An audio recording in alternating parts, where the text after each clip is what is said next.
Welcome to D&D Out Loud with Ben Riggs. Episode 72, Let's Talk About Uncle Gary. A conversation with Gygax biographer Michael Witwer. Welcome, ladies and gentlemen, to D&D Out Loud with Ben Riggs. I am Ben Riggs, apparently controversial D&D historian and author of Slaying the Dragon, A Secret History of Dungeons & Dragons. And over the past 13 years of writing and podcasting, I have met hundreds of creative geniuses in and around the world of tabletop role-playing games. Here on this show, I ask two of these flaming torches of human imagination to come on and have a fascinating discussion, which I then record and send out into the world. And today, I will be one of those flaming torches as I talk turkey with fellow historian and best-selling author Michael Witwer. His books, like Empire of Imagination, the acclaimed biography of Gary Gygax, and the lavish Dungeons & Dragons, Art and Arcana, have helped bring the hidden history of role-playing games into the mainstream. His work combines research with a storyteller's flair, making the origins of our hobby vivid, human, and dramatic. Today, he's here to talk about his brand new book, Dungeons and Dragons, the Book of Dragons. It is the definitive illustrated guide to dragons, the most iconic creatures in the D&D universe. It is, the back of the book says, the ultimate draconic compendium. Please welcome Michael Witwer. Thank you so much, Ben, for that spectacular introduction. That was something. I am thrilled to see you. I'm really glad to see you again. It's been a bit. And thanks for having me. Just really honored to be here. You know, it's always nice to get a fellow historian on here to talk. And I think we're going to try talking turkey. I'm gonna start with a toughie for you. At least I think it's a toughie because I don't have an answer, which is why I'm asking you in the hopes that it'll spark something. So my current obsession is the geek wave of the 21st century, the way that geek culture has become mainstream culture, and the way that that impacted D&D. So I'm going to hit you with two data points. Firstly, D&D took off in 2017. In 2016, D&D in North America grossed $23 million. Okay. In 2017, it grossed $40 million. And in 2018, it shot up to almost $70 million. Peter Adkison, owner of Gen Con, tells me that Gen Con, and if you don't know, Gen Con audience, it's the largest tabletop and role-playing game convention in North America. Peter Adkison tells me that Gen Con attendance took off like a hockey stick in 2012 and has been growing ever since. I think they're like capping out now.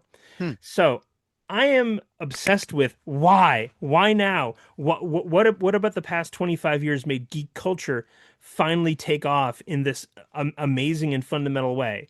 Any thoughts? And if not, that's fine.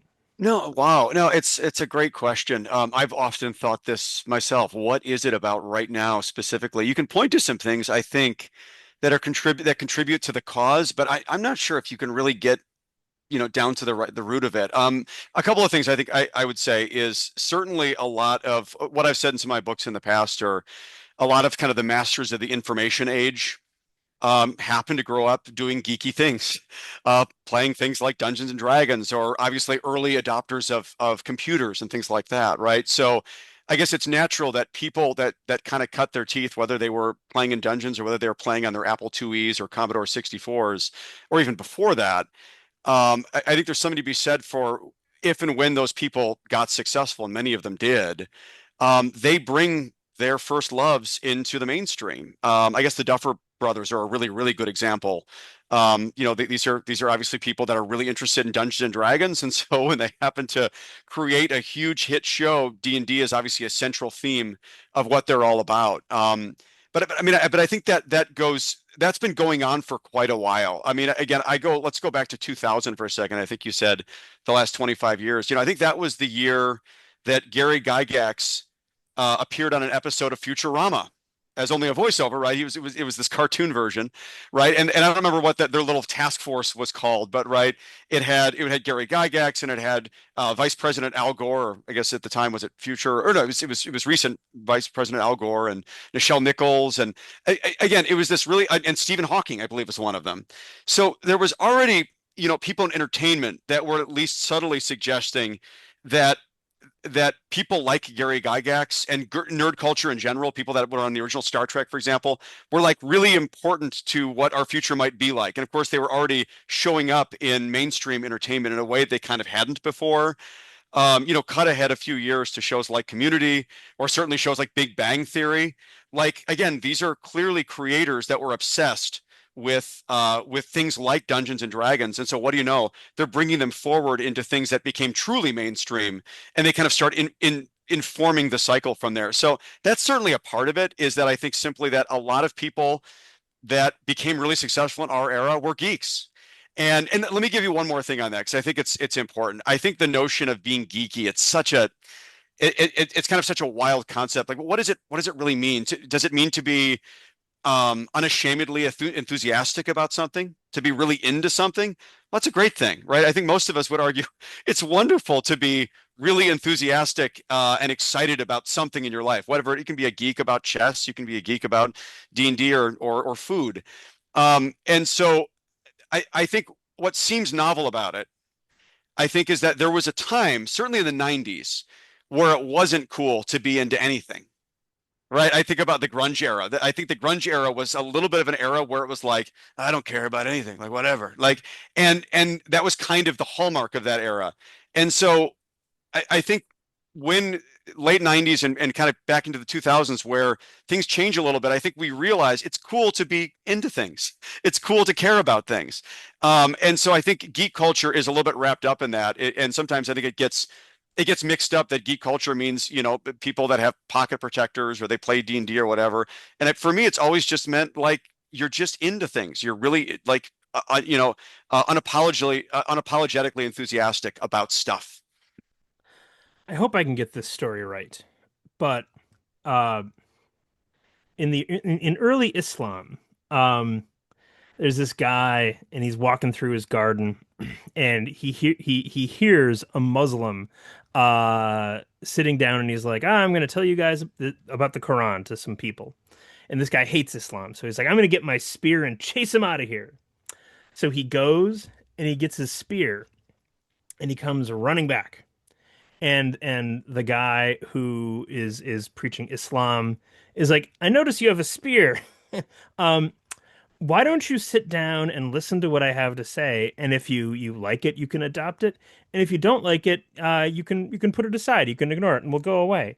And the guy with the spear thinks, well, that's a very reasonable thing to say. And he sticks his spear in the ground, sits down in the garden, and listens to this guy preach Islam. And then he recites some verses from the Quran, and at the end of the story, the guy with the spear is like, "Oh my God, this is amazing! What a wonderful new religion! How do you adopt Islam?" Blah blah blah blah blah, and the preacher tells him. Um, and when I think about geek culture and the kind of cultural prophets you're talking about, like the Duffer Brothers and Community and Gary Gygax being on Futurama in the year 2000 is amazing, and seems like one of those a pivot you can turn history on. But Hmm. if D&D was falling on fertile ground in some way, in the same way that apparently Islam in Southern Arabia was in the 600s, I think, I forget. Um, and I think you're totally right about those cultural prophets. Like D&D D&D's sales exploding exponentially after season 1 of Stranger Things, because Stranger Things came out in 2016, Correct. and in 2017 D&D doubles, and in 2018 it doubles again. That seems really significant to me, but I don't know if that would, like, it doesn't feel like a fad though, like um when Wizards of the Coast did a market survey in the early aughts, and they released part of it publicly, they Hmm. found that if you play D&D for a year, you will probably play D&D for the rest of your life. Um, so it really does seem to be answering some sort of a need. Um, the way I talk about it is, and again, I don't know if this is BS or not yet. I haven't done the research, but I do feel like it answers problems of the 21st century. Hmm. Like people under 30 are having less sex than they've ever had.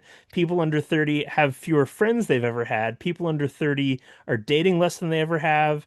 They're in fewer clubs than they've ever had. And D&D, even the sex, it might answer all of those questions and solve all of those problems. Um, it's a reason to get together with other humans in meat space, have a conversation, make friends. D&D under the age of 30 is remarkably female. Um, and it forces you out into the world. And if you're lonely, looking for connection, D&D is a great weekly answer. Uh, and again, I can't figure out how to prove that though.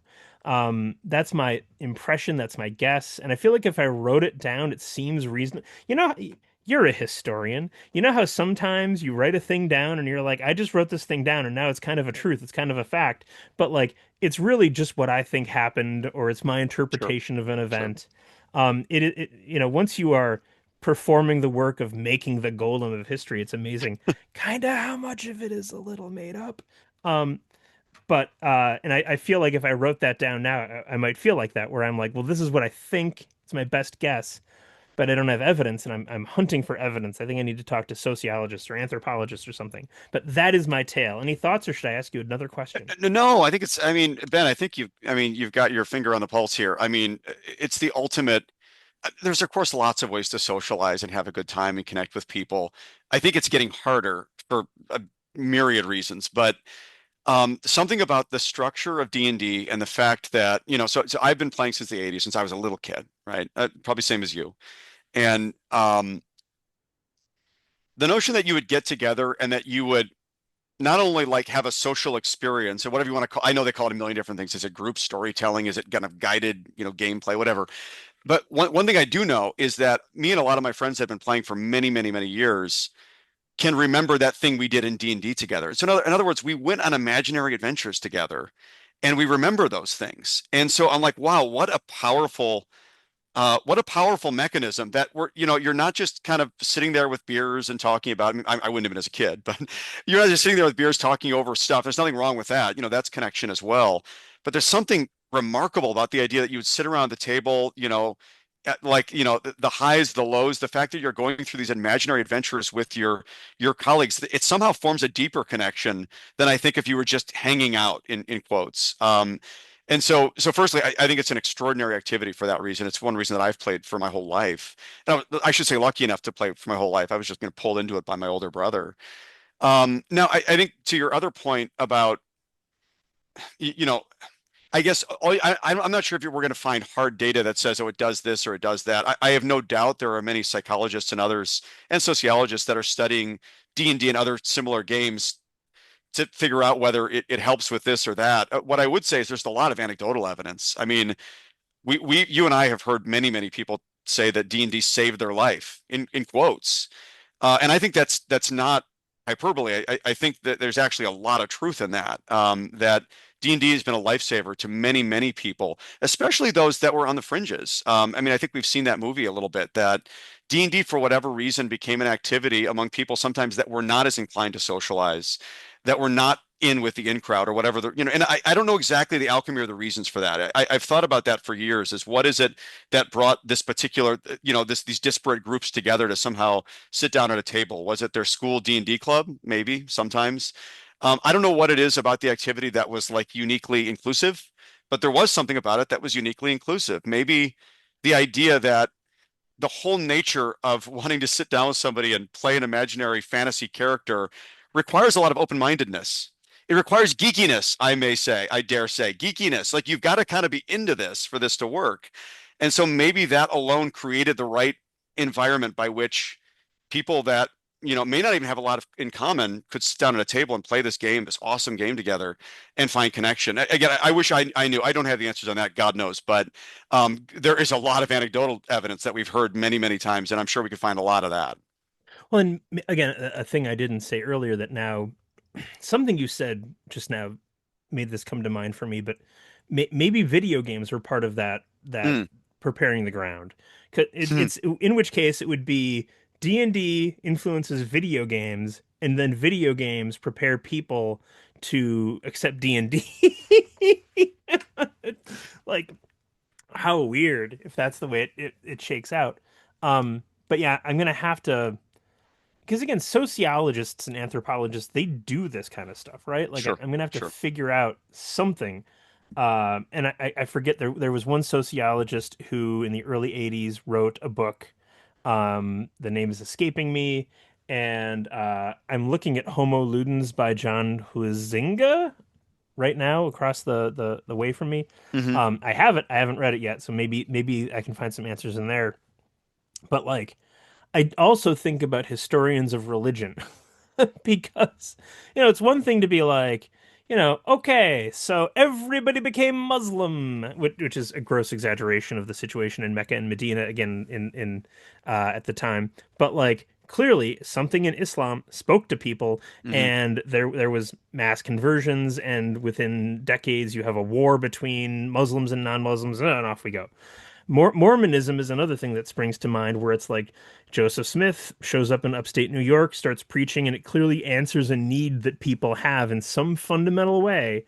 Um, and boom, suddenly you have Utah, in a remarkably short period of time. And if you, and again, especially with Mormonism, like someone must have gone to them and been like, "Hey, why did you guys become Mormons?" Like, okay, oh yeah, Joseph Smith is a prophet and the golden plates, and you believe this to be true. Okay, but like anything other than the fact that you think it's true, like any benefits that you see here, like what needs are is it answering? Have you done any reading about Joseph Smith? No, no, I can't say I have. Oh, so interesting. Um, and I've brought up Islam and Mormonism in my D&D role-playing game podcast. Um, but it's remarkable how he iterates on Christianity to answer modern problems.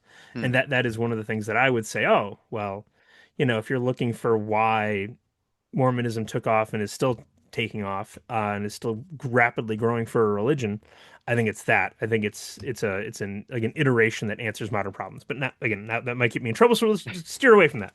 Um, you want to say anything else about that? Should I ask you another question? Again, I find this the hardest part of the podcast because it's so hard to read, like the pauses. So I'm just going to create a pause here. No, I mean, I think you've said it really well. I mean, well, Ben. I mean, again, I think part of what you might be getting at is that D&D is a form of religion in and of itself, or at least it's become.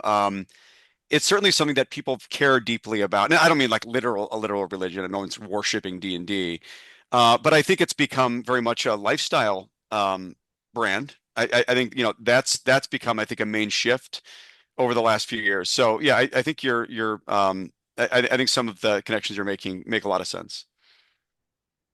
I mean, and I do think that one of the features of D&D is it allows you to tell stories to make sense of your own life.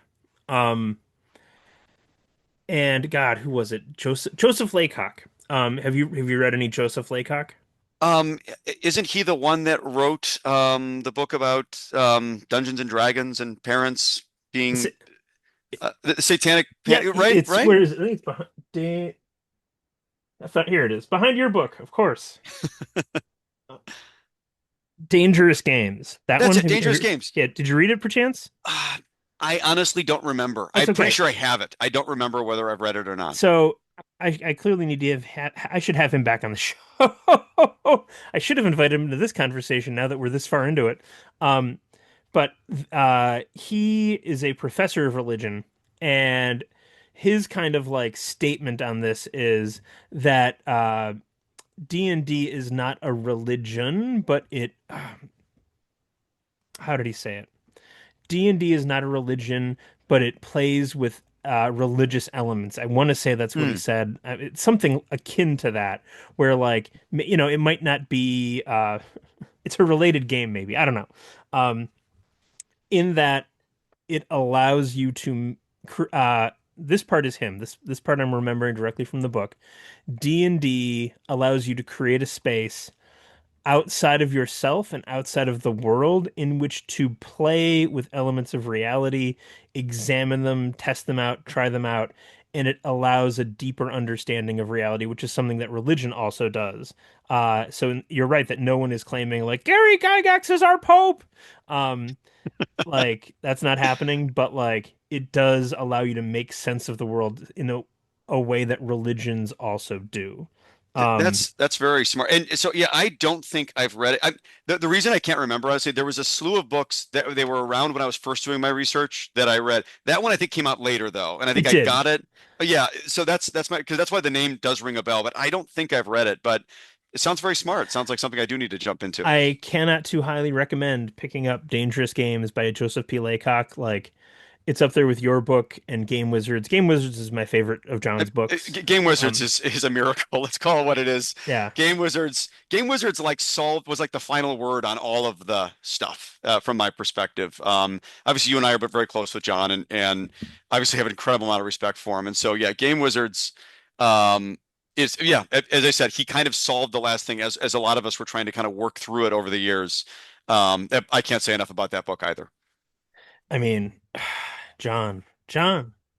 Um, the again, if you're listening to this and you are unaware of Game Wizards, John Peterson's research talents are so deep and probing that he somehow acquired a cassette tape of D&D co-creator Dave Arneson watching fellow D&D co-creator Gary Gygax, I want to say on the Tonight Show. And because again, it was the early 1980s, VCRs are not common. So Arneson apparently wants to remember this. So he records Gygax's appearance, and Gygax starts listing character classes, and he gets to thief. And the cassette tape catches Dave Arneson whispering, "You're the thief," at Gary Gygax. From Minnesota to either New York or LA, wherever he is recording that. And the cassette catches it, and John goes and listens. John somehow acquires the tape, listens to it, and puts that in the book. I mean, it's incredible. Like, and again, for those of you who don't know, there was bad blood between Arneson and Gygax, Oh and yeah. that bad blood is probably why Game Wizards is so incredible and such a great book. Whew, Yeah, go ahead. yeah. I mean, so yeah, John Peterson. Again, we could Ben. I think we could do a whole episode on John Peterson and his work as outsiders, as third parties who know him well. No, I mean he's not only is he a dear friend, he's one of my best friends, but he also um, the work we've had a chance to do together as co-authors. Again, he's just a miracle as a partner.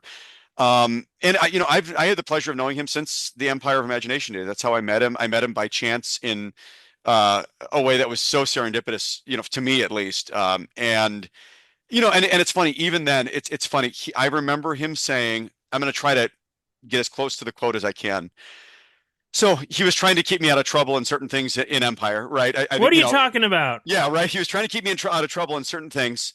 Um, and I remember him saying something along the lines of, Mike, anything we discover today in this space um, uh, is in danger of immediate obsolescence or something along those, something very John Peterson to say. And I remember at the time thinking, now this is like 2013, 2014 when I'm wrapping this book up. It comes out in 2015. And is in imminent danger of obsolescence. Is that what he said? Well, you get the idea. Yeah, But I remember thinking at that point, because remember, he's already written Playing at the World at that point, the original Playing at the World from 2012. So like, and then like we were, a lot of these people that had kind of been there and done that were accessible. You could go talk to Tim Kask or Frank Menser or whoever. And so I remember thinking honestly, in my callowness and my arrogance, I'm sure I thought, we've got that. We know this story. We've got this.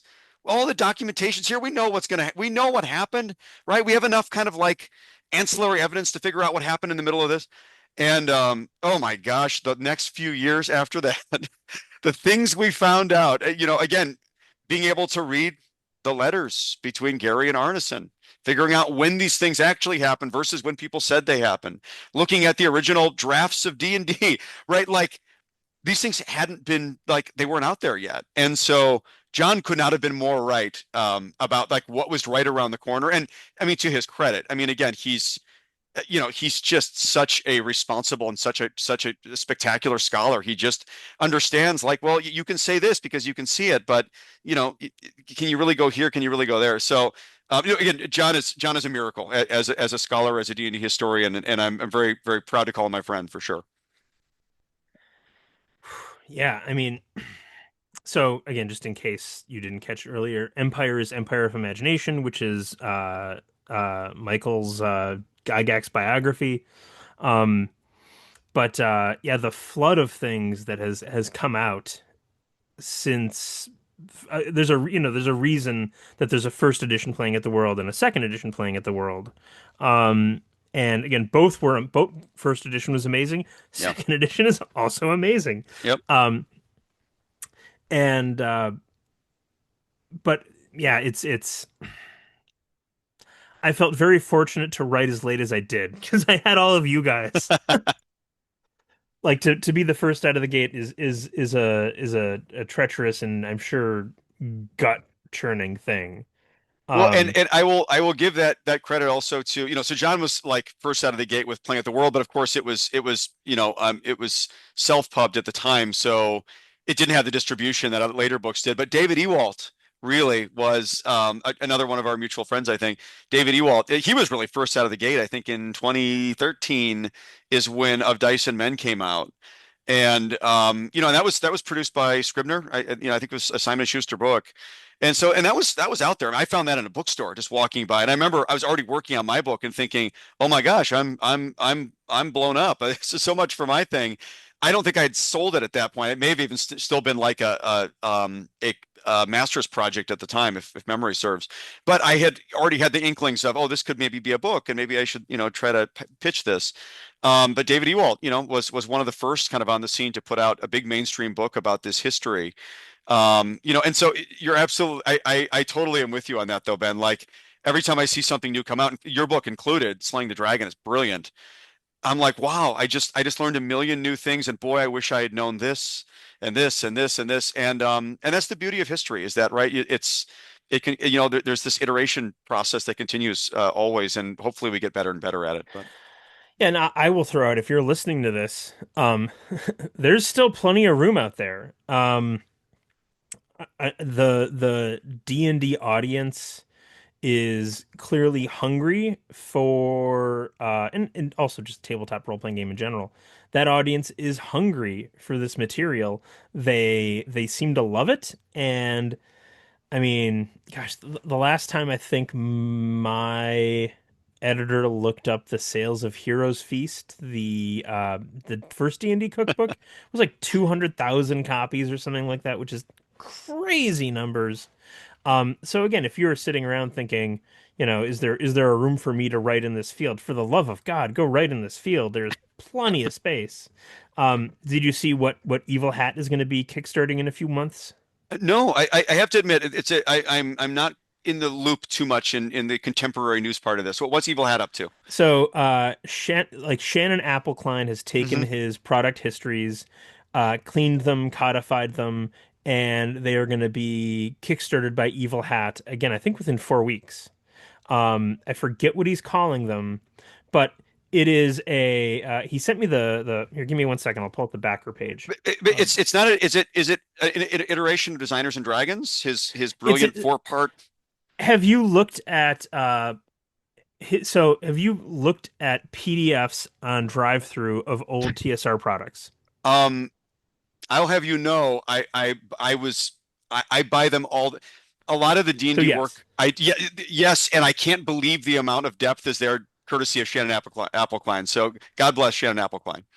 So Shannon is apparently taking those, and here we go. I'm pulling at the backer kit preview right now.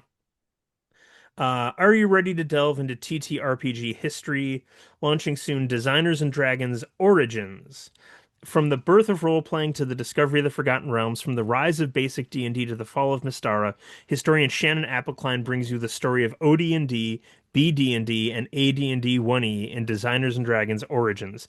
This massive four-volume set covers the history behind each and every product released by Wow. TSR for OD&D, AD&D 1E, and basic D&D. Unearthed Arcana, the legendary orange-covered B3, the super rare Up the Garden Path. It's all here. This is not a reprint or reboot of the original Designers and Dragons. This is a whole new series that marches through the early TSR catalog product by product, and it Wow. looks the images on the I'll have to put in the show notes the backer kit launch page. Let me just write that Yeah, sign down. me up. Sign me up. Yeah, It's so funny you mentioned this though, Ben. Honestly, I was looking at I picked up a couple of things I needed for a D&D project I'm working on right now, and a lot of times the best way to get the old books is to buy the PDFs and drive through RPG. And I was looking at his notes literally just I think 2 days ago as I was buying. I can tell you what I was buying at least. I was buying some obscure Lance books from from the late 1E era, and so yeah, I mean, wow, that's awesome. yeah, and the Shannon, God, mere mortals might do it a volume at a time. Like nothing wrong with putting out the first book, Shannon, and then do the second, then the third, then the fourth. But no, Shannon, four volumes. Oh, he's got the goods for it. I mean, again, a lot of this research he's done, I cannot. Yeah, I'm just blown away by the amount of depth he has on a product to product basis. I mean, right? Like I can barely keep the overall history, straight. Whereas, this guy's looking at that how Up the Garden Path came about. Like, oh my gosh. So in the pandemic, when things were grim, instead of social media, I just got PDFs of Designers and Dragons, put it on my phone, and I'd read that when I'm sitting on the toilet instead. Hmm. And so much more enjoyable, so much more engaging. And again, listeners, Designers and Dragons, I think, yeah, it's also four volumes. It was a Yes, four-volume history of the entire tabletop role-playing game space, company by company, based on and when they were decade by founded. decade, Yeah, right? That's how yeah. the So volumes were. yeah, so Yeah. volume one was the 70s, two was the 80s, three was the 90s, four was the aughts, and I don't know that it's been updated since 2015, and I'm not going to ask him about it because that has to be nightmarish. I seem to remember if my timing on this all aligns, I think those were around 2014 or something. It seems to me he had done that project around the time I was working on Empire, and he had done a first edition, which was a single book, if memory serves on this. It was a book called I Designers and believe you're right. Dragons, Yeah. but you couldn't get it anywhere, or you had to pay like $600. It was some absurdity. But I remember like finding there was talk of this book, but I couldn't find the book itself, and it was giving me a lot of heartburn because I wanted the information. There was all kinds of things I wanted to know, and so I believe the four-part series by Evil Hat was developed sometime early enough that I could still like read it cover to cover and get everything I wanted out of the four volumes. Or at least the first couple volumes, which had the most relevance, of course, to my story, 70s and 80s. That's my recollection. So I think those came out around 2014. I might be wrong about that. Yeah, I guess are they in the bibliography? It's a good question. Shall we get controversial? Oh gosh. Oh, well, I don't know. Should we? We'll find. So, We'll so, see. uh, this is from page 168 of Empire Hmm. of. I have I a was like, copy is of there that a too. the? I hope so. Gosh, wouldn't that be Empire of funny? Imagination Yeah. by Michael Witwer. Uh, Gary Gygax has left Lake Geneva and gone to Hollywood. Oh yeah. Um, and quote, of course, this lifestyle also had its hazards, which for Gary included an appetite for young women and a growing taste for cocaine and other recreational drugs. For lack of a better term, Gary was living the high life. Yeah. It was not uncommon for him to be seen in one of the power booths at the celebrated Beverly Hills Hotel in company with one or more 20-something Hollywood starlets. Hmm. He was also known to host extravagant parties at his estate, including an especially memorable event hosting contestants of the Miss Beverly Hills International Beauty Pageant. More frequently, though, the estate was populated by the team of writers working on the CBS cartoon who would come by the mansion to game or work. It had become clear that Gary's last few years of terrific success, after many years of poverty, had created and nurtured his appetites for a larger than life reality. This, coupled with the instability caused by the death of his mother and the end of his marriage of more than 20 years, rendered him off balance and volatile at times, but also oddly fun and carefree. Hmm. Only the 6 by 12-foot sand gaming table he'd set up in the property's converted barn and the occasional visit from TSR's entertainment attorney and Gary's old buddy Mike Magida Hmm. served as reminders of Gary's humble gaming beginnings. So I got a lot of flack for talking about stuff like that in my book. And I've had a lot of people say, you should be respectful like Michael in Empire of Imagination. Um, and when I wrote, again, I think I had the advantage of going later, so I was able to just kind of get more stuff and more details because, I could take your stuff and Mike and John's stuff and put it all in there. Um, and, again, I wrote the story that I found, which if, again, you're kind of a novice here, uh, you know, Gary was a genius, but also there were troubles. Like he put some racist stuff in D&D. He thought Hmm. women shouldn't play the game and talked about it in absolutely terrible terms. Hmm. Drug addiction, also, all sorts of issues and problems. Like he's not a perfect guy.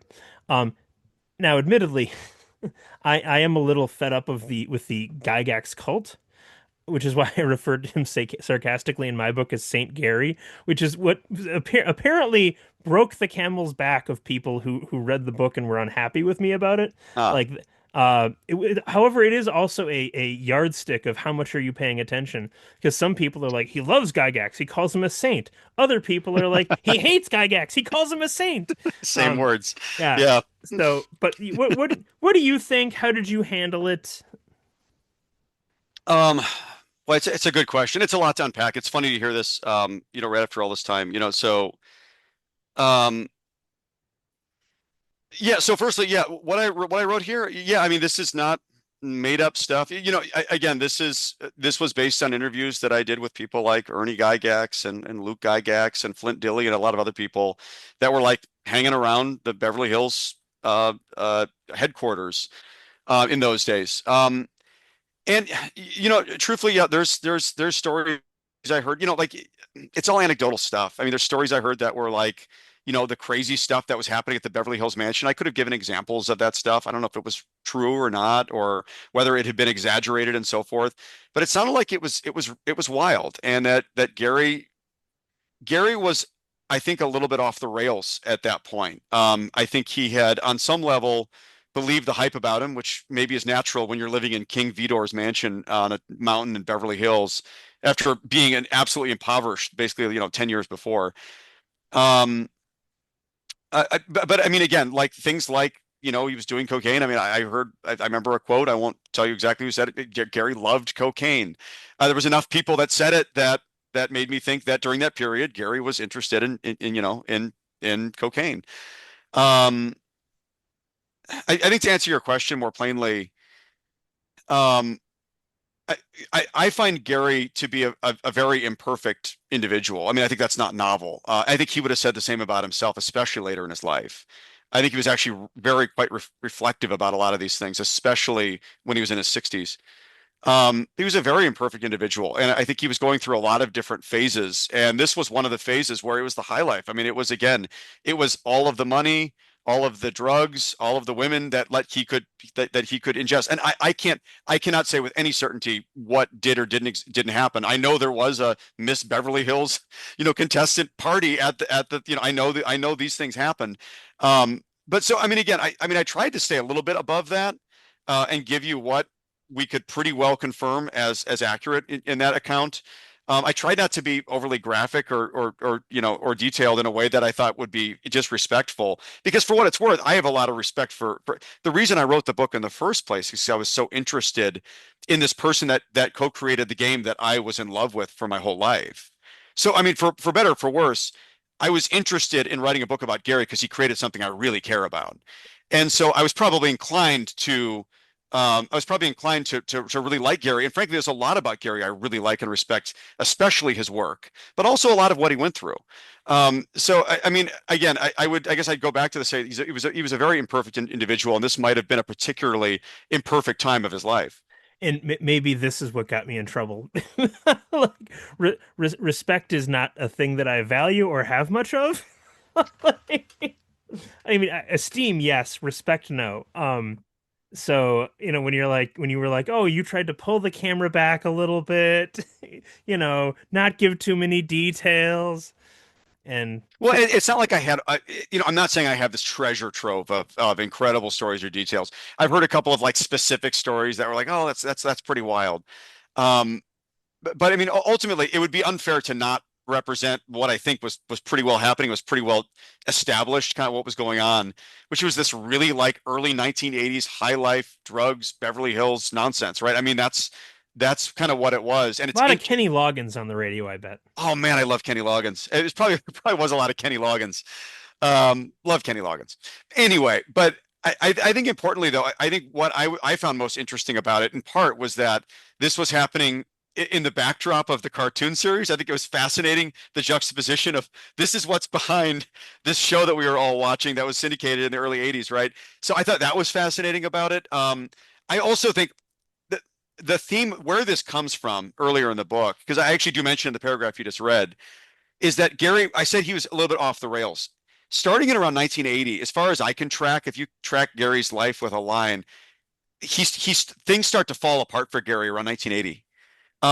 It's the year his mother dies, which is it's a huge deal for Gary. But there's all these other little things. Like that's the year they let Tim Kask go and whatever animus that was going on there. I think maybe Jeff Perrin is no longer with the dean. He's back and forth a little bit, but there's a lot going on around that period where there's a good suggestion that he's feeling like he's losing control. He's already, of course, now in litigation with Arneson by that time, right? And so I think there's a lot going off the rails for Gary in 1980, and he's never quite the same after that. He's a changed person after that. And he changes a lot through the course of his life. And some of the changes I think are very positive. Some are not as not as much.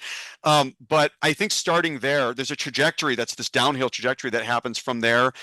Literally, his typewriter breaks in 1980. I remember he writes that his trusty click box breaks. And I always thought that was so interesting and symbolic of what happens to Gary. His typewriter breaks, the one that he wrote the original D&D drafts on, at least so he says, right? And I think from there, all of these things happen. And again, if you look at his work output from there, a lot of the most important work he does after that point is actually mostly like done by other people, like Menser and other people like that. Um, and it seems like his relationships fall apart entirely, including his of course his marriage in 1983. By that time, they fall apart. So this is 1984, and I think this is in a weird sort of way he's hitting both a high point and a low point simultaneously, if that makes sense. I mean, I certainly think that ultimately Gygax I find to be a rather pitiable figure in that, uh, he creates Gen Con, D&D, Yeah, TSR. And again, not that he's the only hand in all of right. those things, but wow, what a creative legacy. But I forget if it's 85 or 86, he loses all three. Yeah. Nothing, Wow. none Yeah. of the three left. And that is remarkable. I also feel like maybe you have an opinion on this. There's something I think in the creative biography of game designers where oftentimes it seems like they have kind of one work, and they get it out there and it's amazing, and maybe they can iterate on it a little bit, but it seems like they have a hard time ever coming up with a second great work. Hmm. Um, like one of the exceptions to that is shoot, the Pendragon, the guy who did Pendragon and RuneQuest, the Chaosium Uh, guy. um. It's not Uh. Sandy Peterson. No. Oh my. Oh Greg my Stafford. gosh. Greg Stafford. Thank you. Thank you. Um, he creates the world of Glorantha. He goes and creates Yeah. Pendragon. Like, Greg Stafford seemed to be able to do that. And in the same period, there was like the guy who created the Ghostbusters RPG and I think the Star Wars RPG. I think it's Greg Kosteniakin.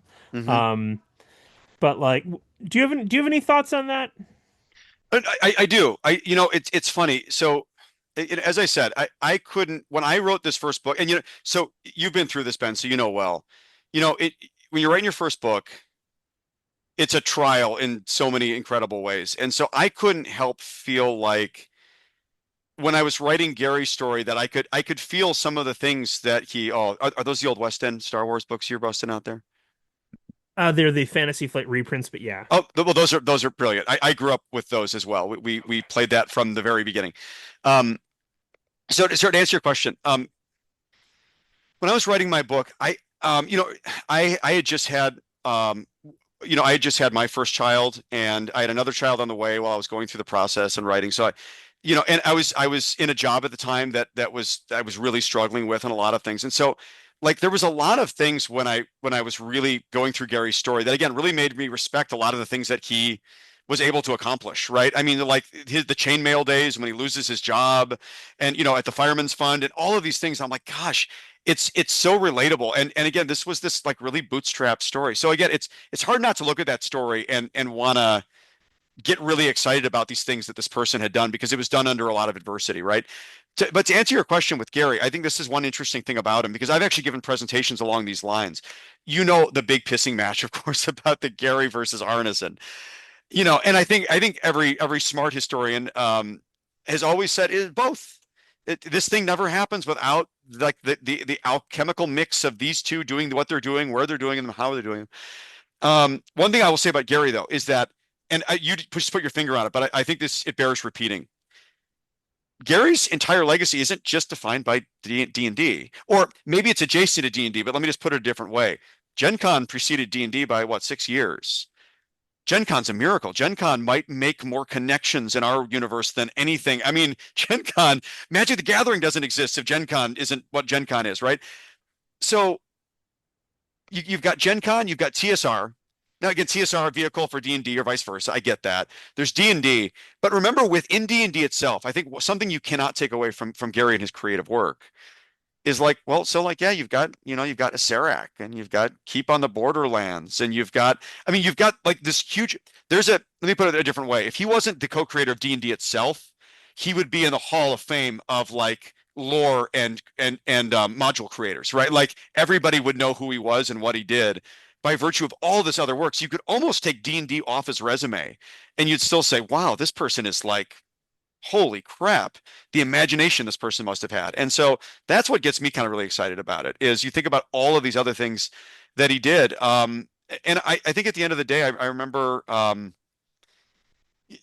wish I could quote him right because he said something really beautiful. But I remember Paul Stormberg talking about just like the amount of just sheer energy this guy had for wanting to like bring people together at tables was just like unbelievable. And I think there's something to that. Like I think it was like whatever his North Star was about gaming was evidently clear enough and powerful enough that it was able to like create all of these things kind of all simultaneously. And yes, all game adjacent, but different stuff. Some of it's like lore and some of it's mechanics and some of it's a company and some of it's a game fest. So it's really interesting to me in that respect.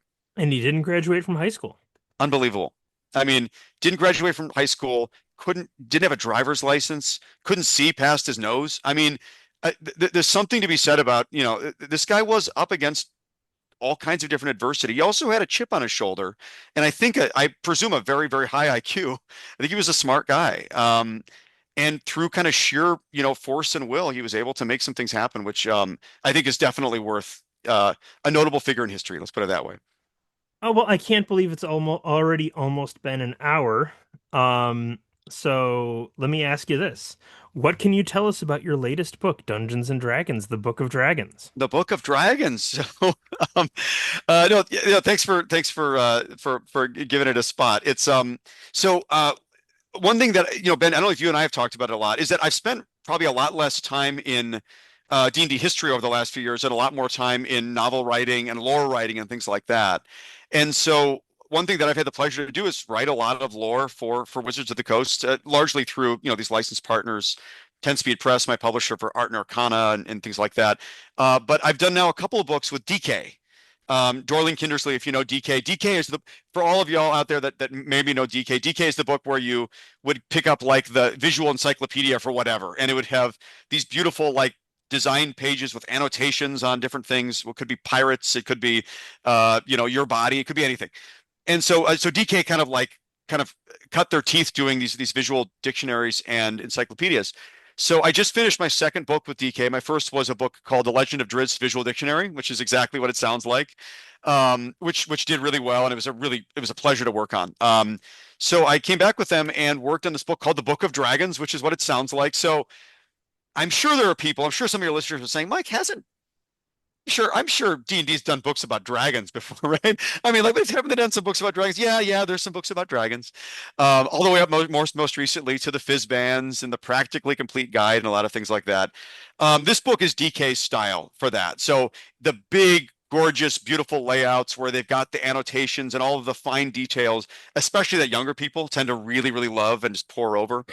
And so it's a pretty comprehensive book of dragons. It covers, just to give you an example, it covers like all of from a lore basis, it covers all the kinds of things the Draconomicons did in the past, both the fourth edition and the earlier ones, or the Dragons of Faerun book. I think that's a 3.5. Like, there's a lot of dragons books. And so again, I tried to gather a lot of that. A lot of times I would buy those books on Drive-Thru RPG, in fact, to cross-reference them and to actually get all the information I needed.